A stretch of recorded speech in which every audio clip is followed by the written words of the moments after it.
First and foremost Vatican II document வந்து புரிஞ்சுக்கிறதே நிறைய பேருக்கு பிரச்சனை இருக்கு.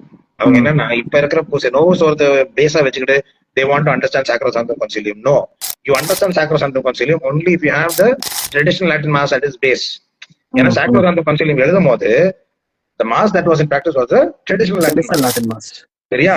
அப்ப அதுல இருக்க ஒரு சில பிரச்சனைகளை தான் வந்து Sacrosanctum Concilium டிஸ்கஸ் பண்ணுது. ஃபார் எக்ஸாம்பிள் நான் TLM அட்டெண்ட் பண்ணும்போது கூட the readings were always read in the vernacular.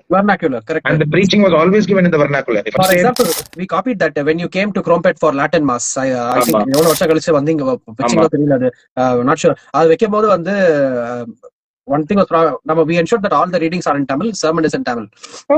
See, that is what Sacrosanctum Concilium said, and that would have been enough.